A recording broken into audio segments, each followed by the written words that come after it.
किसी से मिलता जुलता नहीं है वो आजकल, खुद को अच्छे से जान रहा है। किसी से मिलता जुलता नहीं है वो आजकल, खुद को अच्छे से जान रहा है। वो तैयारी कर रहा है एक ऊंची उड़ान की, और लोग समझ रहे हैं परिंदा हार मान रहा है। हेलो मेरे प्यारे स्टूडेंट, स्वागत है आप सभी का आपके favourite YouTube channel smart student with Shraddha में। मैं आप सभी का स्वागत करती हूँ। तो लगातार चल रही सीरीज के अंतर्गत आज हम आ पहुँचे हैं विज्ञान के पेपर की तरफ। तो मैं बताने वाली हूँ आप लोगों को आज कि हम देखेंगे उस पेपर को जो कि आने वाला है 4 मार्च को। अब सच बताऊं तो ऐसा तो पॉसिबल ही नहीं है कि अगर कोई भी पेपर कोई इंसान बता दे तो वो 4 मार्च को डायरेक्ट आ जाए, ऐसा कभी नहीं होगा। ज़्यादा से ज़्यादा क्या हो सकता है कि वो आपको विज्ञान का एक ऐसा मॉडल पेपर प्रोवाइड कर सकता है जो कि मॉडल पेपर पूछा जा सकता है, और उस मॉडल पेपर में कुछ ऐसे प्रश्न हो सकते हैं जिनकी पूछे जाने की संभावना काफ़ी ज़्यादा होती है। इसीलिए लोग कहते हैं कि ये रियल पेपर है, लेकिन ऐसा कुछ रियल पेपर नहीं होता। सारे लोग आप लोग को केवल मॉडल पेपर ही प्रोवाइड कर देते हैं। तो चलिए हम भी बिना देर करते हुए आज इस वीडियो को शुरू करते हैं। तो हम देखने वाले हैं साइंस सब्जेक्ट के पेपर को, जो कि है कक्षा 10 का। पूर्णांक के सारे सब्जेक्ट की तरह इसमें भी 70 अंक का ही रहने वाला है, और समय मिलेगा आप लोग को 3 घंटे 15 मिनट का। और जो 15 मिनट आगे का रहेगा वो आप लोग को क्वेश्चन पेपर को पढ़ने के लिए रहेगा, और ये जो 3 घंटे हैं ये आप लोग को पेपर को सॉल्व करने के लिए है। निर्देश भी कुछ आप लोग को दिए रहेंगे, जैसे कि सभी प्रश्न करना अनिवार्य है, सारे प्रश्नों को करना जरूरी है। प्रत्येक प्रश्न के अंक उनके सम्मुख अंकित हैं। जो प्रश्न जितने नंबर का है उतने नंबर उस प्रश्न के आगे लिखा हुआ है। और प्रत्येक खंड के उत्तर के लिए 4 विकल्प दिए गए हैं, जिनमें से सही विकल्प छांट करके उसे OMR शीट पर भरना है। सबसे पहला वाला जो होगा उसमें हमें 20 बहुविकल्पी प्रश्न मिलेंगे, जिसमें से कि हम लोग को OMR शीट पर भरना रहेगा। ये हमारी तीनों चीजों फिजिक्स, केमिस्ट्री और बायोलॉजी से मिला करके दिए रहेंगे। तो सबसे पहला क्वेश्चन है आप लोग के सामने कि बड़ी फोकस दूरी बड़े द्वारक वाले अवतल दर्पण का उपयोग किया जाता है। यानी कि ऐसा अवतल दर्पण जिसका कि फोकस दूरी और द्वारक दोनों बड़ा रहेगा, उसका प्रयोग हम किस में करेंगे। सबसे पहला ऑप्शन है कारों की हेडलाइट में, दूसरा है दाढ़ी बनाने में, तीसरा है रेलवे इंजनों में, या चौथा है इनमें से कोई नहीं। तो हम इन सभी में से किस में प्रयोग करेंगे। बड़ी फोकस दूरी वाले बड़े द्वारक वाले अवतल लेंस का प्रयोग। तो इसका राइट आंसर हो जाएगा हमारा पहला वाला, कारों की हेडलाइट में हम बड़ी फोकस दूरी और बड़े द्वारक वाले अवतल दर्पण का प्रयोग करते हैं। इसके बाद सेकेंड क्वेश्चन है आप लोग के सामने कि वायु के सापेक्ष कांच का अपवर्तनांक 3/2 है, तो कांच के सापेक्ष वायु का अपवर्तनांक कितना होगा।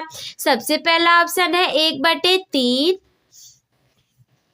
दूसरा है 1/2, तीसरा है 2/3 और चौथा है 3/4।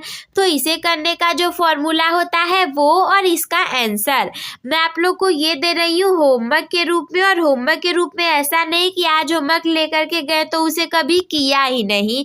क्या करना है कि सॉल्व करके कमेंट बॉक्स में आप लोग को इसका आंसर बता देना है। अब हम बढ़ते हैं अगले प्रश्न की तरफ, क्वेश्चन नंबर 3 वाला। निकट दृष्टि दोष से पीड़ित व्यक्ति के लिए चश्मे में प्रयुक्त किया जाता है। अगर कोई ऐसा व्यक्ति है जो कि निकट दृष्टि दोष से पीड़ित है तो उसके चश्मे में किसका प्रयोग किया जाएगा। सबसे पहला है अवतल लेंस का, या फिर दूसरा है अवतल दर्पण का, तीसरा है उत्तल लेंस का, या फिर चौथा उत्तल दर्पण का। तो इसका राइट आंसर हो जाएगा हमारा पहला वाला, अवतल लेंस का प्रयोग किया जाता है इसके लिए। फिर अगला चौथा क्वेश्चन है, एक इलेक्ट्रॉन पर आवेश होता है, एक इलेक्ट्रॉन के ऊपर कितना आवेश होता है? सबसे पहला ऑप्शन है -9.1 गुणे 10⁻⁻19 कूलाम। दूसरा है -1.5 गुणे 10⁻⁻19 कूलाम। तीसरा है 9.1 गुणे 10⁻⁻19 कूलाम। और चौथा है +1.6 गुणे 10⁻⁻19 कूलाम। तो इसका राइट आंसर हो जाएगा हमारा चौथा वाला, 1.6 गुणे 10⁻⁻19 कूलाम आवेश होता है एक इलेक्ट्रॉन के ऊपर। फिर पांचवा वाला प्रश्न है आप लोग के सामने, विद्युत आवेश का मात्रक है। विद्युत आवेश का मात्रक क्या है? पहला ऑप्शन है जूल, दूसरा है कूलाम, तीसरा है वोल्ट और चौथा है एम्पियर। विद्युत आवेश का मात्रक क्या होता है? तो इसका राइट आंसर हो जाएगा हमारा सेकेंड वाला, कूलाम। विद्युत आवेश का मात्रक कूलाम होता है। फिर अगला छठवां प्रश्न है, प्रकाश के लिए किस रंग का प्रकीर्णन सबसे कम होता है? कौन से रंग का प्रकीर्णन सबसे कम होगा, वो भी प्रकाश के लिए? तो सबसे पहला ऑप्शन है हमारे सामने बैगनी रंग का, या फिर दूसरा ऑप्शन है नीले रंग का, या फिर तीसरा ऑप्शन है पीले रंग का, या फिर चौथा ऑप्शन है लाल रंग का।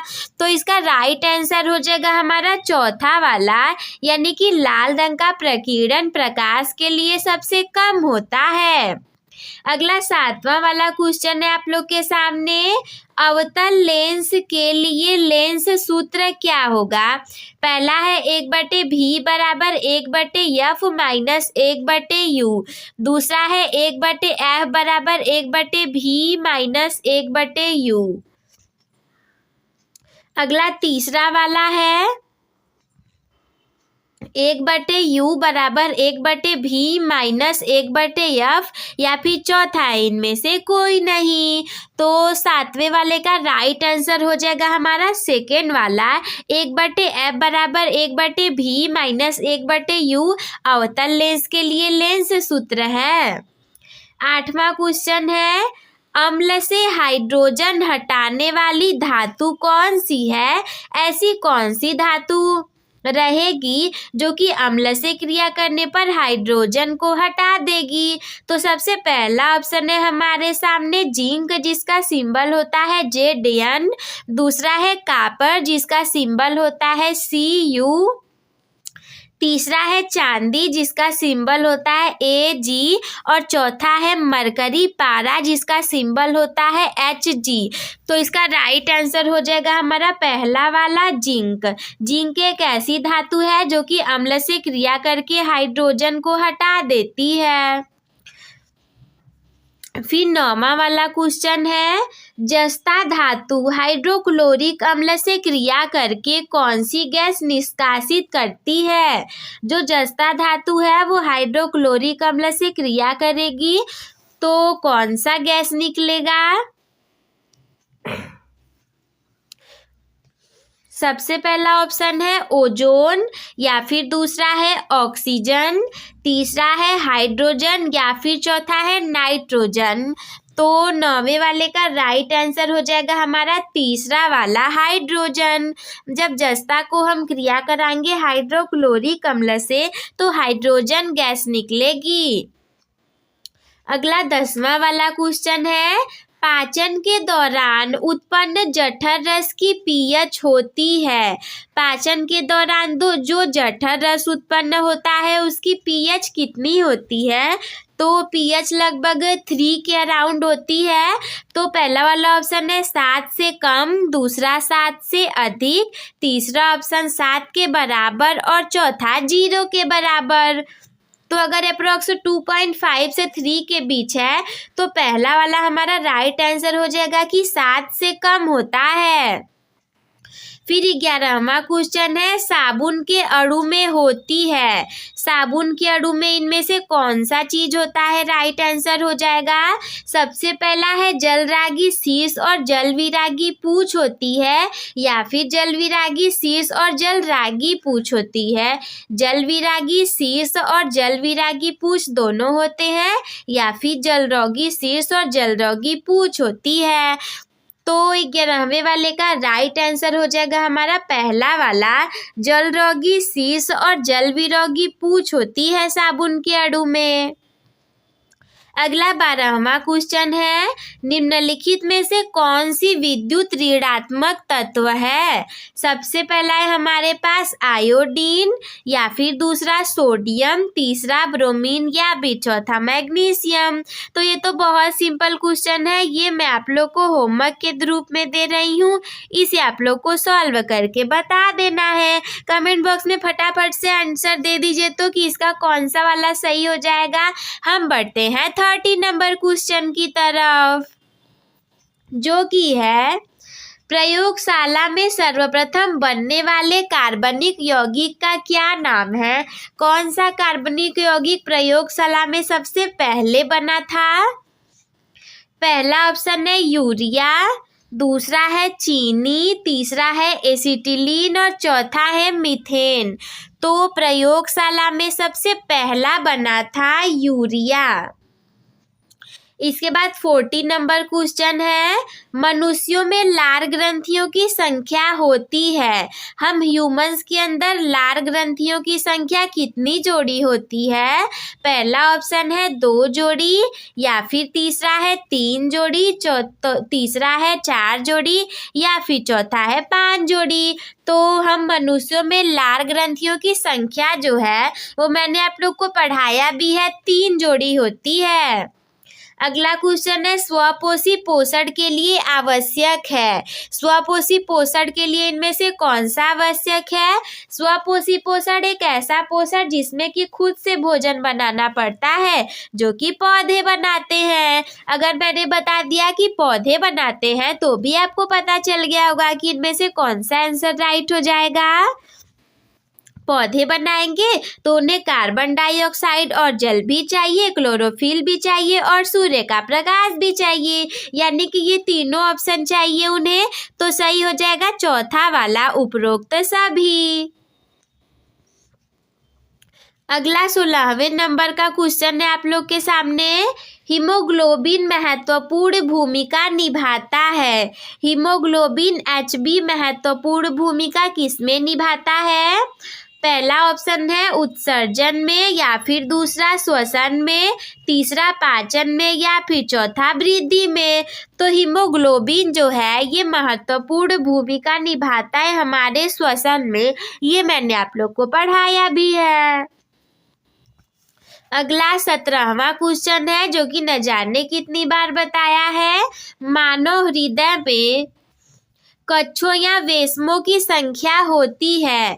मनुष्य के हृदय में कक्षों या वेश्मों की संख्या कितनी होती है? पहला है 1, या दूसरा है 2, तीसरा 3, या फिर चौथा 4। तो मानव के हृदय में कक्षों या वेश्मों की संख्या जो है ये 4 होती है। बहुत बार बताया है मैंने आप लोग को।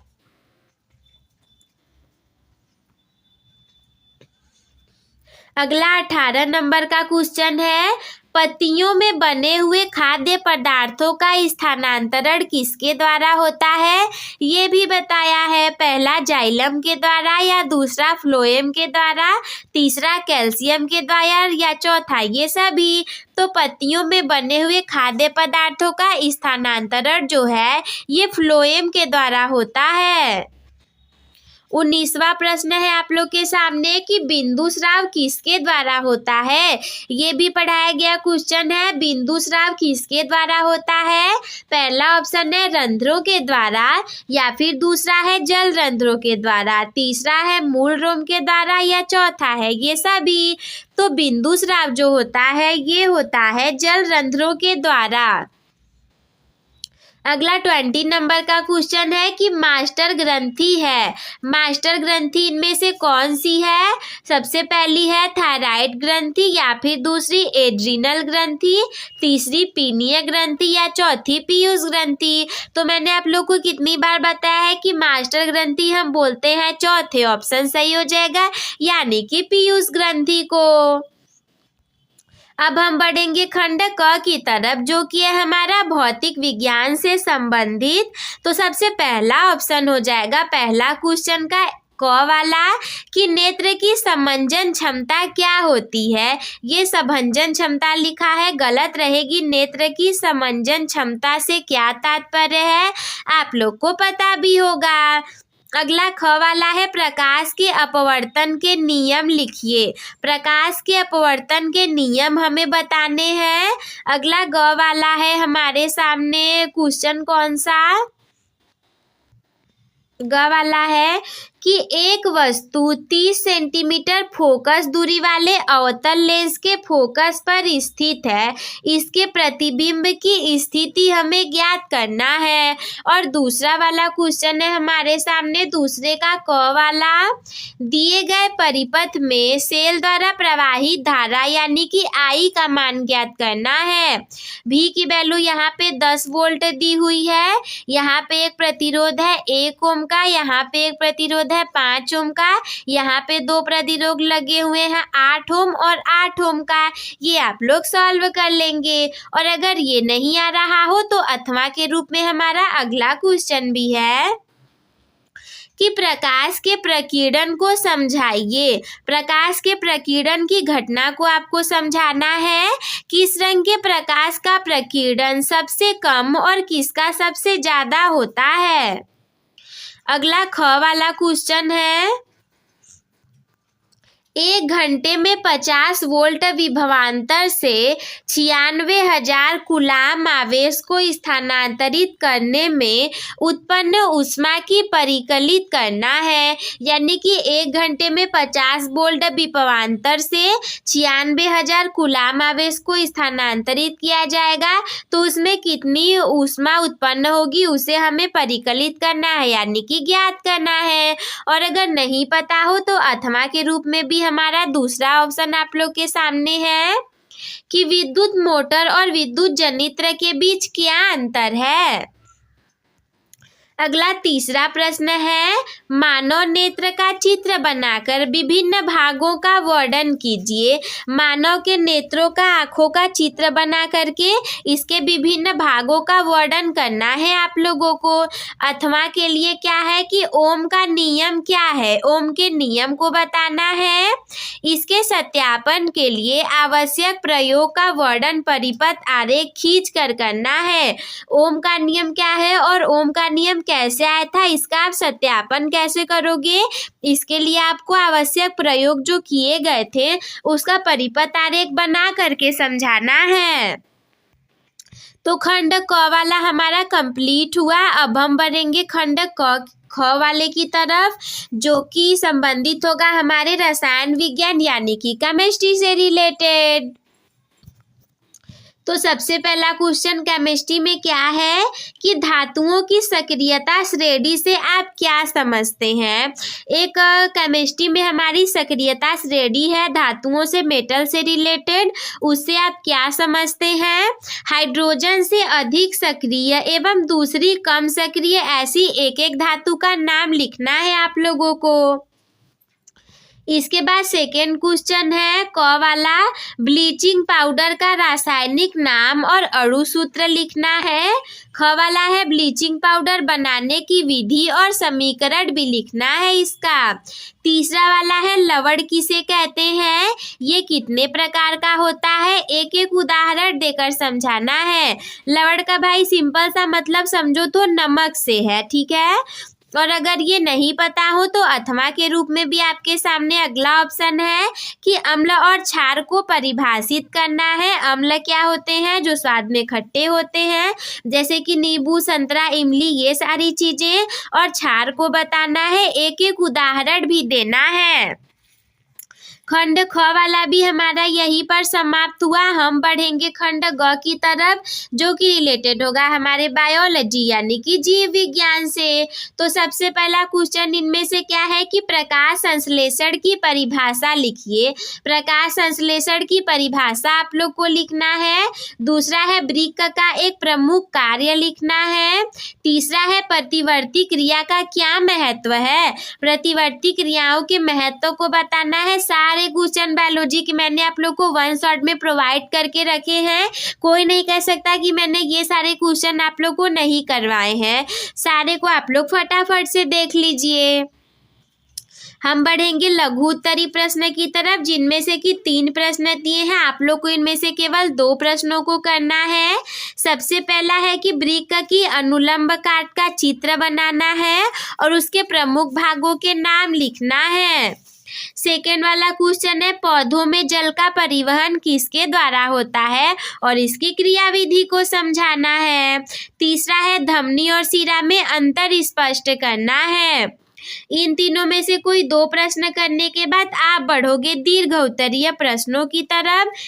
दीर्घ उत्तरी प्रश्न में सबसे पहला वाला क्या, एक ही क्वेश्चन ये हमारे पास, जो कि है मानव के पाचन तंत्र का नामांकित चित्र बना करके पोषण प्रक्रिया को समझाना है।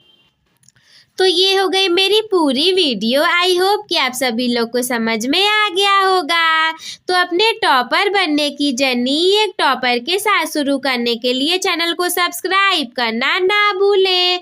आज के इस वीडियो को लाइक कर दीजिएगा ताकि ये ज़्यादा से ज़्यादा लोगों तक फैल सके। और लाइक का टारगेट हमारे केवल और केवल 100 लाइक्स का है, तो ये जल्दी से जल्दी पूरा हो जाए और हम आप लोगों के लिए और भी इंफॉर्मेटिव और अच्छी अच्छी वीडियोस लाते रहें। अपने दोस्तों के साथ भी शेयर कर दीजिएगा। अगर कोई भी डाउट आपके मन में हो तो हमसे कमेंट बॉक्स में पूछना ना भूलें। वीडियो देखने के लिए धन्यवाद। Love you all. Take care. Bye bye. Keep smile.